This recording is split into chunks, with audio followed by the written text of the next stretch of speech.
Lacey Everett here with the Minds in Motion dance series.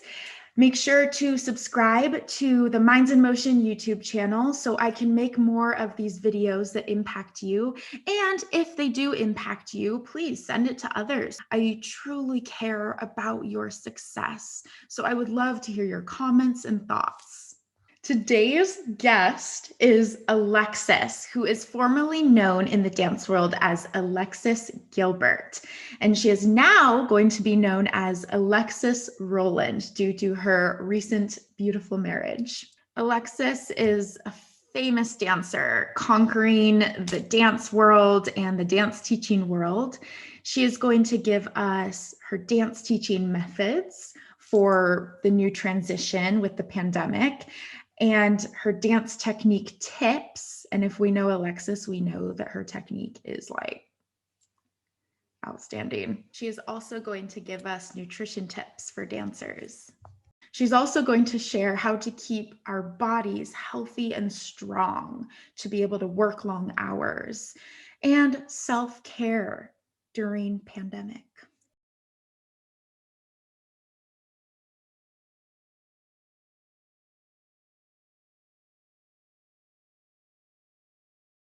Hi, Alexis. Hi. Oh my gosh, it's so good to see you. Thank you for having me on here. Of course. Oh my gosh, you're a phenomenal dancer, Alexis, and person, and you're staying so positive during this pandemic. So you're the perfect person to have on here. Oh, thank you so much, Lace. And I love your dog looking out the window in the No, background. here's a little peek. Oh my gosh. We have just squirrels on squirrels outside, so she just stares there all day. That's adorable. Your technique is outstanding. Oh And my I mean, gosh. you're so fluid but so controlled at the same time, and your legs will go one way, your body will go the other way, but you're so controlled. And so we need dance technique tips from you. Okay, well, thank you for that. I do work really hard. I feel like technique, whether you do like a jazz technique class or ballet class, that's something that you definitely have to keep up with. So I'm 26 now and I'm still making sure that I'm taking technique. And this year, actually, I'm making sure I do ballet every week as well. Because, I've even noticed to myself, sometimes I would take a break, even like 2 weeks to 3 weeks, if it's a vacation or something, and I come back and it's not the same. So I feel like the older I get, I really need to stay on top of it. Um, and so I don't know, some tips would be just consistency, I think, and making sure that you have the basics covered. So, doing things that we learned years and years ago, but going back to those basics, whether it's like single pirouettes, chaîné turns, just to make sure that we're taking full advantage of our body in those positions, like really using our turnout, really using our core, bottom legs are strong, just taking full advantage so that when we up the difficulty on things, we are already strong and ready to do those things. So never be afraid to go back to basics ever. That's what I do all the time. I'm like, okay, I need to do some pliés because you get it. It's just you got to check back Totally. in, and then slow and steady wins the race. Always, always. Even when I teach and for myself as well, I always say quality first, quantity next. So, kids, I notice as a teacher now, kids prep and they want to just hit a million turns and they don't care what it takes to get there. And it looks crazy. And I'm like, give me the quality of this pirouette first. And then when you have that technique, when you are nice and aligned, the numbers come. They really, really do. And it's just because your body is naturally aligned, everything is where it's supposed to be. You're using your muscles to hold it into place. So you will turn like a top, right? As soon as you're aligned, boom, you'll go for it. Quality over quantity always. Again, when it comes to flexibility too, I want to see the structure first before you get that leg up by your head. Some people love to just crank it up there, but it's harder to break that down than it is to just start in your lower leg, perfect structure of your body, and then we can get that leg up higher, higher, and work on your flexibility. my legs are crazy. I was born with just the craziest legs. People are like, how'd you get so flexible? And I'm like, I'm so sorry. I just have been flexible my entire life, which is, I know what people don't want to hear. But what I did have to work on was control. So I think that's why I emphasize so much on technique and ballet and strength, because I had to really focus on that training when I was growing up as well, because I would just be Gumby flopping around the place. And my teachers are like, oh, too much. Just what's going on? So I had to focus on strength the most. So that's why I emphasize on it so much, because it's what was very important to me growing up. So much nicer to see someone who's so confident in their tilt, even though it's like right here versus next to their ear. And it looks nice, and they have a pointed foot, a straight leg, their hips are in place. Like, it's so much nicer to look at that versus someone who's like trying too hard just to get there, or trying too hard just to get all the turns, but doing it wrong. So that's a really, really good tip. Very beneficial. Thank you. And also, Alexis, I'm so curious how you keep your body healthy and strong, because you work long hours. A lot of people work long hours, and you need energy, you need the strength. That you're dancing and teaching all day. So what do you do? Yeah. It's taken a while, it's always a journey, this, learning about nutrition, but I've done it for years. So now it's just fuel your body. You know what I mean? I'm super healthy with what I put in my body. I make sure that I get so many veggies, like a lot of grains, but then I'm also balanced. And especially when, there's not too much going on, I'll stay balanced. So my husband and I will get some Chipotle. We went out to pasta. We had pasta last night, you know what I mean? So definitely a lot of balance, but during the week when it gets very busy, we try to, stay healthy so that we can do our long hours, drink so much water. I'm a huge water advocate. I am chugging water all day long to stay hydrated. Let's see what else. That's nice to hear, because people are always like, what do you drink? And I'm like, I drink water. That's really all I drink.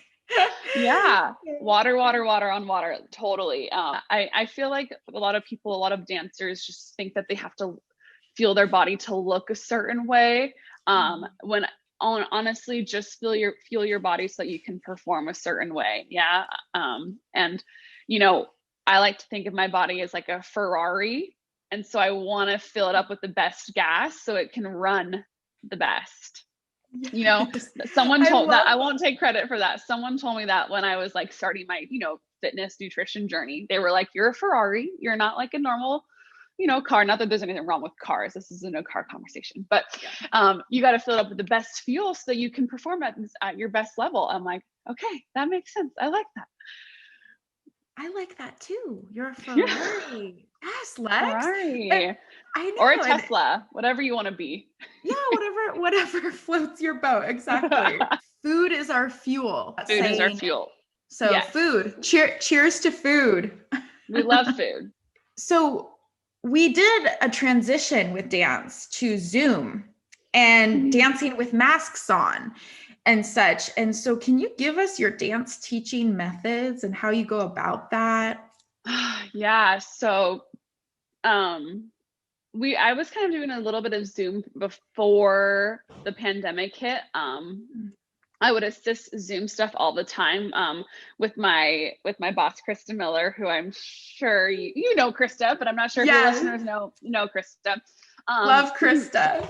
We love her. So when the pandemic hit, I was like, okay, we can utilize Zoom. And I started doing my own Zoom privates. And, it was a lot to learn with technology, because you're like, the music doesn't sync, things happen. And I still deal with that all the time. I just had a Zoom private before you, and I was like struggling with the music. But I think with Zoom, teaching through Zoom, it's just more important to just be in the camera and focusing on your student than it is to be up and doing all of the work, because you can't really see as well. Of course, if I'm teaching a combo or something, that's different. You want to be up and you want to be doing it. I just don't do that as much, because I realize that I can't focus on my kids. So now if I am doing a combo, I'll go to a studio. I won't do it in my apartment. and I'll have like one of my in-person students be assisting me so that they can focus on the movement, and then I can focus on the kids and like focus on the squares in the Zoom. But yeah, that's been such an adjustment. And I also have this is a good tip, which is harder on us, but easier on our students. If you are demonstrating something, be their mirror, you know what I mean? So like, this is my left hand, but it's your right hand. It's really confusing for the kids, like, you know, if you have to switch back and forth. So I do everything on the left side for their right side. And you also don't have to turn around, and then now you're literally, you can't see anything, right? Because I'm facing the back, and then I'm like, you guys got it. It just did not work for me in the beginning. So I started to do everything opposite of the kids, but I really think it's beneficial for them. And then the masks just take some getting used to. And you know, it is what it is. It's a sign of the times, and we're trying to stay safe. It does make it a little harder to breathe, which, side note, it does help build stamina. You know how like boxers and fighters, they've trained with masks for years so that they can build their stamina for fights. It's kind of the same. Like, even when I take class in a mask, I'm like, oh my gosh, I'm dying for air. But giving so many breaks for kids to step outside with their waters, and everyone making sure they're not close together so they can just take their masks down and get a little break. I try to do like 2 of those within like an hour class. And then just water. And if someone is, you know, feeling a little, you know, weird or woozy, like, they can take it easy, you know, so much grace during this period. And it sounds like that's a silver lining in it, in that the masks build stamina. Who would have thought? It's almost like, totally. Oh yeah, my gosh. Like, when I dance with it, and I just like a 1-minute combo, I'm like almost on the floor.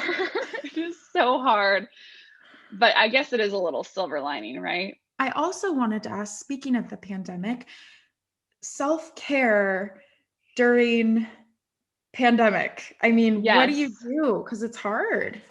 It's so hard. You know, we have to put our minds first. So we just need to make sure that our mental state is in check. So for me personally, I really love my morning routine. So every morning I do like a gratitude in my journal. I'll like name 5 things that I'm grateful for, which has been so helpful, especially during the pandemic, where you just want to kind of like be negative and sit in the sulkiness. Thinking of things that you're grateful for just kind of pulls you out of that and changes your perspective a little bit. So I've been like very diligent on that. And then you know, trying to move my body a little bit every day, even when it was like hard quarantine and we weren't even able to go anywhere at all. I was trying to like take some online classes or do an online workout, just to keep it moving and not, you know, just feel lazy about myself. But with that being said, after a while, like Zoom classes, and I'm sure you probably feel the same with school and stuff, Lace, but like, I did not want to take one more Zoom class. And so I didn't for a while. It became not fun for me, you know, the virtual stuff. So I would just take breaks. I wasn't doing it as much. And that was so beneficial because I didn't want the virtual part to ruin my relationship with dance. I personally had a hard time like taking an online class and they're in this big, beautiful studio. And then I'm here in my kitchen, and I like, you know, it almost made me a little like more down about it. So I had to take a little bit of a break. But now that things are opened up in California, you know, we're kind of on the worst end, but I know a lot of studios all over the country are more open, and even California, we're somewhat open. It's definitely so much better. And now we can be in a studio and take a Zoom class. It's really nice. But yeah, that was something for me that I really needed to do, because I was like, this is going to make me like not want to dance because I don't want to take these Zoom classes. So I had to take a break. I think it's really important and great that you did that, Lex, because it's like we don't really realize it, but we're so on the go all the time and we just get in it and consumed with dance that you think, I need to allow myself to take a break. I'm allowed to do that. I'm living in this Yeah. body. It needs a rest. So I think it's so great that you noticed that and you noticed, okay, I'm not going to let this ruin my relationship with dance. And you took a break and you allowed yourself to do that. And now you're better than ever. That's wonderful. Thank you. Thank you. I appreciate Yeah. that. This was really beneficial. Thank you so much, Lex. Oh, thank you, Lacey. I love you. And I'm like so proud of all of this that you're doing for dancers and athletes. I know you don't just do dance now. You're like, Yeah. you're for everyone in motion, right? So I'm so proud of you. And I just want to let you know that. And I just can't wait to see where all of this goes. I'm so excited for your future. Thanks, Lex. I'm so excited for your future too, and I'm wishing you the Thank most you. positive vibes for all of your You future too. endeavors, auditions, dancing, teaching dance. It is nice to like keep and stay connected. Like I'm doing a Zoom class this Saturday. I was like, I miss connecting with people from all over. I'm gonna just hold a Zoom class, and if people want to Oh, come, they can come. So it is nice to like now know that we have this technology at least, but definitely, every day, weekly, it's like, ugh. that's a good point. We can use it. We can use it in moderation. When we want. Exactly. All Thanks for having me. Oh, right. bye, Lace. Bye.